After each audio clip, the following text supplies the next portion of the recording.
Hello, everybody. Happy Monday and happy Hanukkah. We are going live today with Michali. We're doing 10 a.m. time these days, so we'll wait for some of you to join and for Michali to join, of course. We have a good question to tackle today. Hi, Michali. Let me add you.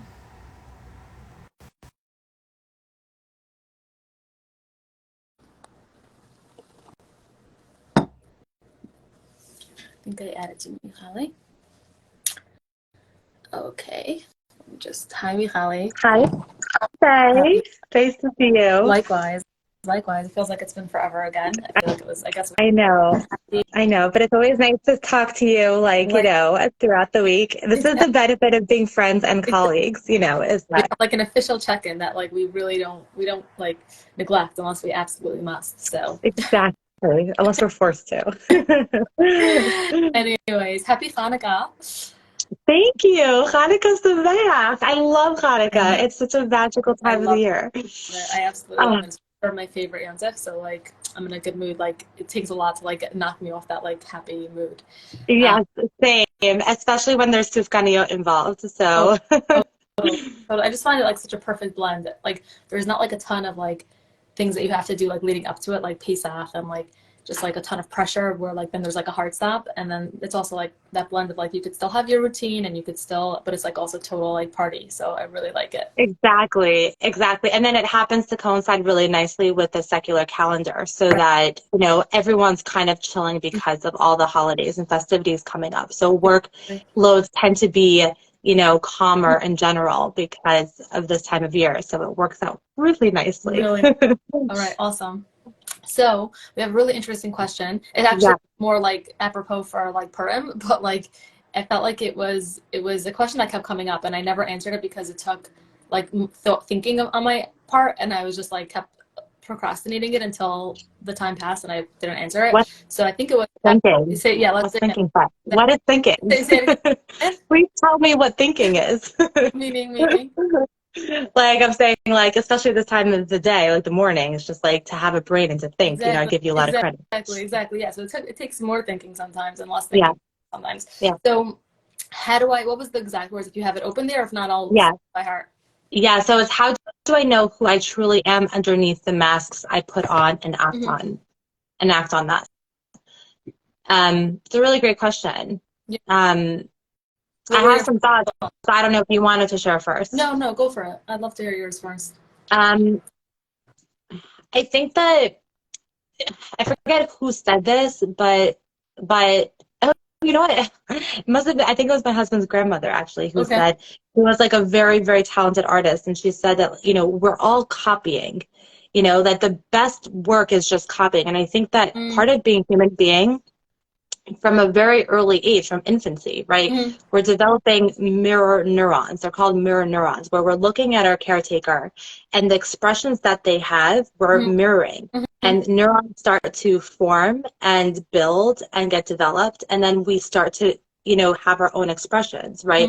That's why if you see kids and you see their parents, oftentimes they'll have very similar mannerisms and expressions as their parents. It's not because they're copying consciously. It's because they're literally their brain was developed that way. And I think that when we accept that that is the reality of how we learn, where we're literally copying and mirroring what we see, I think we can just create more space to forgive ourselves when we're copying other people, right? I think for anything to become a part of who we are, the process involves trying things out for size and seeing, hey, does this fit me? Do I like this? Is this closer to the person I want to be? And it will feel unnatural in the beginning.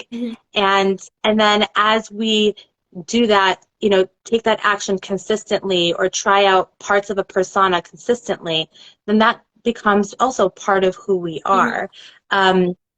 Every single human being goes through those stages more intensely at different points in time. So when you're a teenager, chances are you go through that more. You're trying to fit in. So you may be copying the kinds of things that you hear your friends or people in your social circles say more or dress similarly.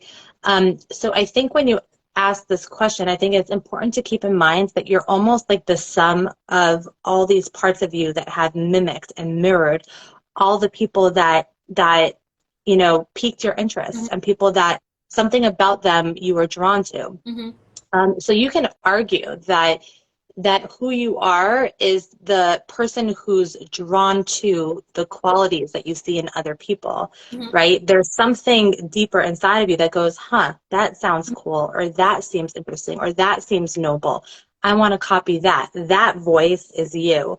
I think it's also, you know, just to be very holistic, you are your intentions, your actions, your thoughts, your feelings, your experiences, like all of that all together forms you. I think that also the other piece, and I don't know the extent of how much this person is wearing a mask, but I think to some extent, like we all wear masks, right? Like I'm going to just use myself as an example. When I'm on social media, or if I'm meeting a client, or I'm running a workshop, I have my professional mask on, right? I say that I use the word hat, but I have a mask on, right? So masks is or like a very, persona. Exactly. And so that means that there are going to be parts of me that I leave out, and there are going to be parts of me that are much more present in those settings than in my personal settings, and vice versa. And I think, you know, I think that the strength comes when you know how to take on and take off masks and to exchange them for other masks. I think when you're sitting just by yourself, which for many people is a terrifying thing that a lot of people want to avoid, that's where you get to sit and think about, okay, like which mask really feels good for me, you know, and which one best represents me. And it's fine if there are multiple, because different relationships, different roles bring out different parts of us, you know. I think that's So no, that's where my mind was going too, that like to normalize this concept that we all have different personas that we wear at different times. That's very adaptive, and that's something we don't want to get rid of, even though it sounds like such a fake life, but it's not. We are the sum of all these different parts that we've adopted, picked up. Sometimes they're unhelpful or maladaptive, and those are the ones we need to drop. Like if you have an addiction and you find yourself drinking or doing whatever that is when you're with those people, then that's probably something that you want to, a mask and a persona that you want to let go of. But many of our personas and slash masks are very adaptive and very healthy, and there's nothing wrong with that. I think that this question might be coming from an emerging adult. I get that sense, and it's a very normal question for any age, but specifically for that age where you're like, who am I if I'm so different with these people and I'm so different with those people? But then there's a way that you are by yourself or with the people that you're most comfortable with, and that's your persona that you might be most comfortable in, and that's something to know about yourself and to hold on to and treasure. But that doesn't mean that when you're at your first job interview, you don't have a different persona. You don't necessarily want to bring up that persona, even though it's the most comfortable for you. So I think that that's totally in line. There's a quote, I might mess it up, but it's like, I'm not who I am. I'm not who I think I am. I'm not who you think I am. I am who you think I am. Something like that. I might have like messed it up, but essentially it's like that we are the version of the way we think other people think of us. And that kind of just like summarizes this concept of how we're constantly, the work is to constantly try to find who we think we are about ourselves, and not necessarily to see ourselves through the eyes of how we imagine other people think of us. And to your point about the emerging adult, I think that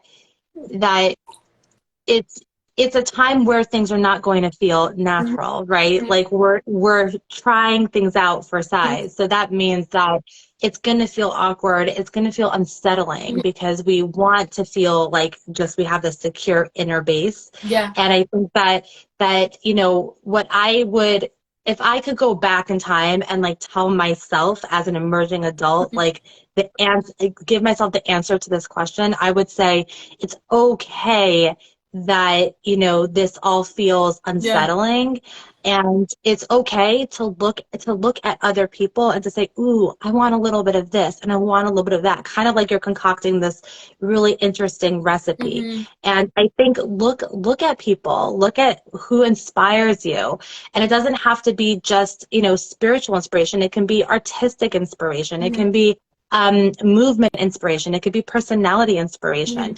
And I think, you know, social media definitely gets more of a bad rep than not. But I think one of the benefits is that you get exposure to so many amazing personalities and insightful people. And you can use that, even if you're aware of that it is a mask and it isn't fully, truly them in real life, but you can take what you like from that and say, you know, I want a little bit of that in my persona recipe, Yeah. right? It's their public Acting persona. as if. Exactly. Like acting as if, adopting that persona. And then over time, you can see, does this feel right for me?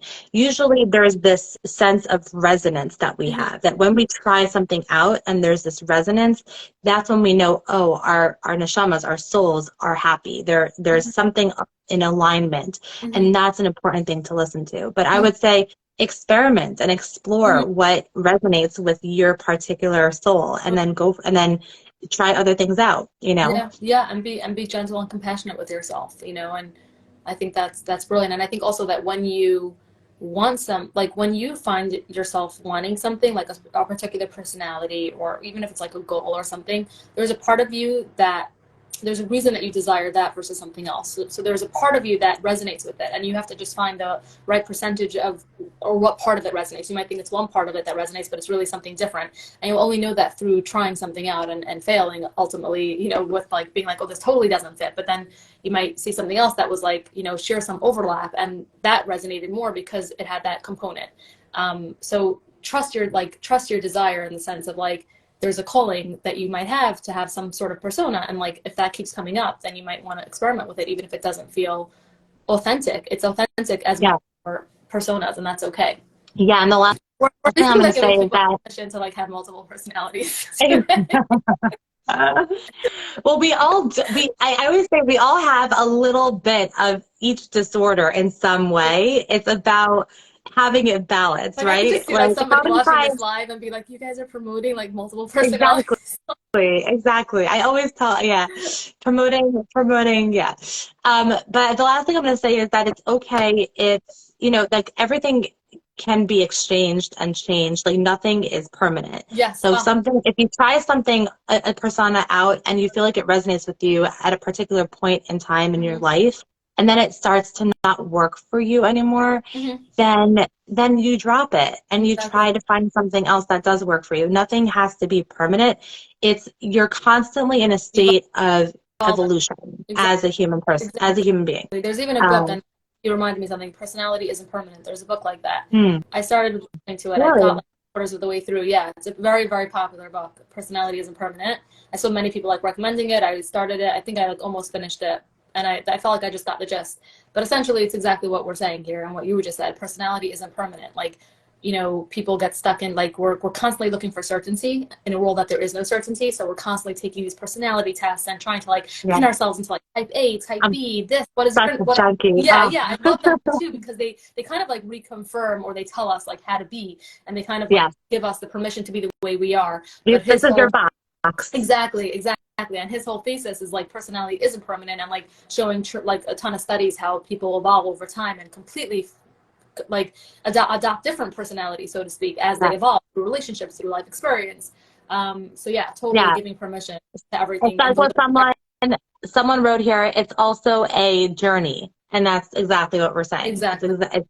It's also a journey, and there's one last book I'm going to mention, since we're a little bit in a book fest. It's a much more like philosophical book, so it's harder you have to think about the practical takeaways, but there's this amazing book called The Art of Possibility, and they basically you're saying that, Michali, I'm like right here, like no you recommended it to me, and I got it, and I started it, and I did not get very deep because I'm terrible at reading. I only listen, and like this is like my Shabbat reading, but I don't read on Shabbat.